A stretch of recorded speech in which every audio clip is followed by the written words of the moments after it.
પવિત્ર પુરુષોત્તમ માસની વાર્તાઓ. અધિક માસની અમૃતધારા પેલી.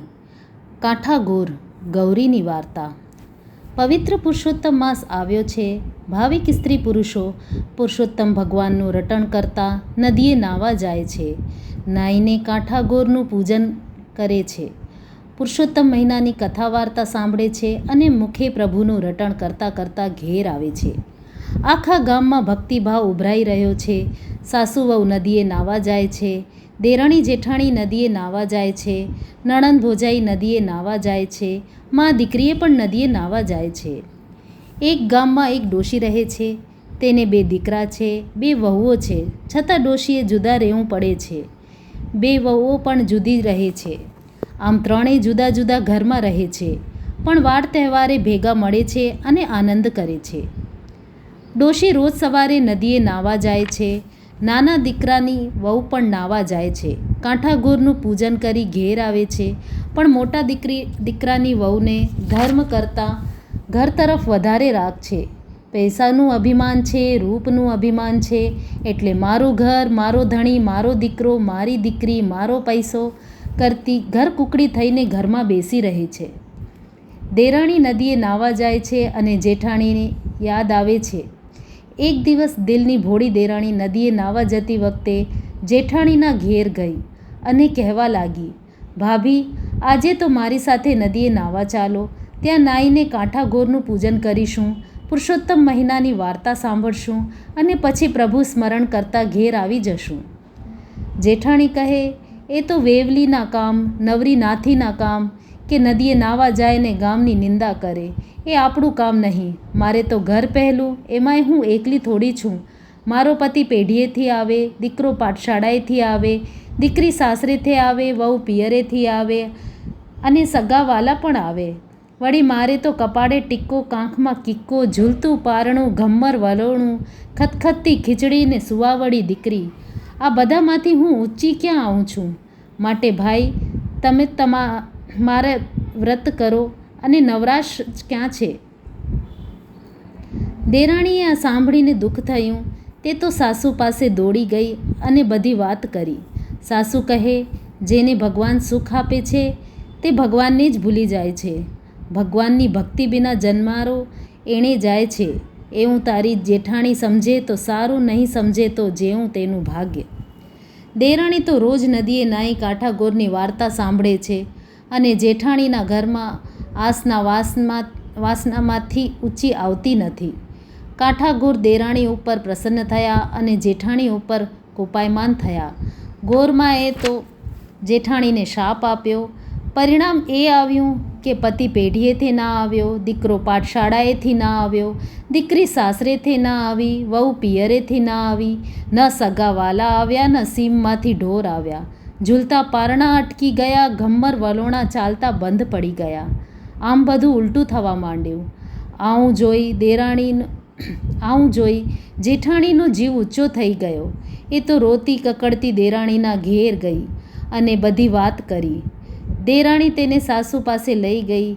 સાસુજી ઓટલે બેસી માળા ફેરવી રહ્યા હતા. ત્યાં તો જેઠાણી આવીને તેના પગે પડી અને વલોપાત કરવા લાગી. માણી, કંઈ માર્ગ બતાવો, મારે તો બધું અવળું થાય. એનું કારણ સમજાવો માળી, તમે કહો તેમ કરવા તૈયાર છું. સાસુ કહે, બાઈ, તમે પુરુષોત્તમ મહિના કરતા નથી ને કાંઠાગોરની વાર્તા સાંભળતા નથી. તેથી તમારા ઉપર કાંઠાગોરનો કોપ ઉતરી પડ્યો છે. બીજું કંઈ કારણ નથી.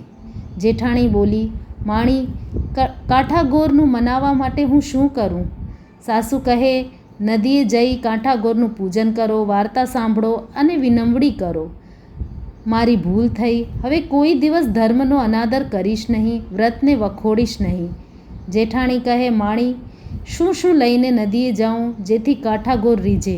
સાસુ કહે, ખંભે ચૂંદડી લો, દૂધનો કળશ લ્યો, એક થાળમાં અબીલ, ગુલાલ, કંકુ, ચોખા, ધૂપ, દીપ અને નારિયેળ, તેમજ સોપારી લ્યો અને વાજતે ગાજતે કાંઠાગોરને પૂજવા નદીએ જાઓ. સાસુની શિખામણ જેઠાણીએ માથે ચડાવી. સાસુએ તેના માથે હાથ મૂકી આશીર્વાદ આપ્યો કે તારું કલ્યાણ થાય. દેરાણી પણ સાસુએ આશીર્વાદ આપ્યા અને દેરાણી જેઠાણી ચાલી નીકળ્યા. ઘેર જઈ જેઠાણીએ પૂજનની સામગ્રી તૈયાર કરી. ત્યાં સુધીમાં દેરાણી ઢોલીને બોલાવી લાવી હતી. પછી ભાવિક સ્ત્રીઓને નદીએ લઈ જવા તૈયાર કરી.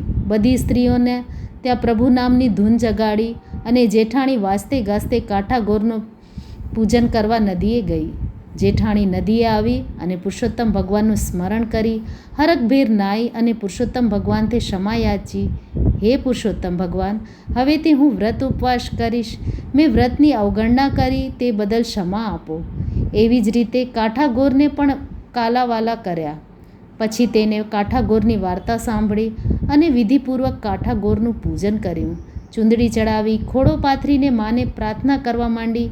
હે ગૌરીમાં, તમારે તો મોટું મન રાખવું જોઈએ. હું બાળક છું, અજ્ઞાન છું. કદાચ મારાથી ભૂલ થાય તો તમારે એને સુધારવી જોઈએ. માણસ માત્ર એ ભૂલને પાત્ર. અરે માળી, છોરું કછોરું થાય પણ માવતર કમાવતર ન થાય. માવતર બાળકના બધાય દોષ ઢાંકી દેવા પડે. હવેથી હું નિરંતર ધર્મ ધ્યાન કરીશ. સંસારમાં બહુ રચી પછી નહીં રહું. જેઠાણીને શ્રદ્ધા બેઠી કે ગોરમાં કલ્યાણ કરશે અને હરખભર તે ઘરે પાછી આવી તો થોડા જ વારમાં તેનો પતિ પેઢીએથી આવ્યો, દીકરો પાઠશાળાથી આવ્યો, દીકરી સાસરેથી આવી, વહુ પિયરથી આવી. સગાવાલાથી ઘર ભરાઈ ગયું. સીમમાંથી ઢોર આવ્યા, ઝૂલતા પારના હિંચોળવા લાગ્યા અને ઘમ્મર વલોણા પણ ફરતા થઈ ગયા. આ કાંઠાગોર જેઠાણી ઉપર પ્રસન્ન થયા અને જેઠાણીને એવી સદબુદ્ધિ આપી કે તેણે દરેક અધિક પુરુષોત્તમ માસ નાવાનો, વ્રત કરવાનો, કાંઠાગોર માનું પૂજન કરવાનો સંકલ્પ કર્યો અને બીજા દિવસથી તેને પુરુષોત્તમ વ્રત આદર્યું અને માસની પૂર્ણાહુતિ થતાં ગામના બ્રાહ્મણોને લાડુ જમાડી દક્ષિણા આપી રાજી કરીને વિદાય કર્યા. દેરાણીને અપાર હર્ષ થયો. મોટા દીકરાની વહુને સદબુદ્ધિ આવવાથી સાસુને સુખ ઉપજ્યું અને પુરુષોત્તમ માસ નાહવાથી, પુરુષોત્તમ વ્રત કરવાથી, કાંઠાગોરનું પૂજન કરવાથી કેટલો લાભ થાય છે તે ગામવાળાઓને સમજાવ્યું. બધા જેઠાણીની વાહ વાહ બોલવા લાગ્યા. જેઠાણીએ ત્યારથી ધન વૈભવનો ગર્વ કરવાનું છોડી દીધું અને બધું પ્રભુ કૃપાનું ફળ છે તે માની પુણ્યદાન કરવા માંડ્યું અને તેના સંસાર સુખરૂપમાં ચાલવા લાગ્યો. કાંઠાગોર પૂજતા પાપ નષ્ટ થઈ જાય, સદબુદ્ધિ સુખ મળે, જીવન સફળ થઈ જાય. હે કાંઠાગોર, જેઠાણીને તમે દુઃખ આપ્યું એવું દુઃખ કોઈને આપશો નહીં, પરંતુ તમારું પૂજન કરનાર, વાર્તા સાંભળનારને જેઠાણીને આપ્યું એવું સુખ આપજો અને કલ્યાણ કરજો. બોલો પુરુષોત્તમ ભગવાન કી જય.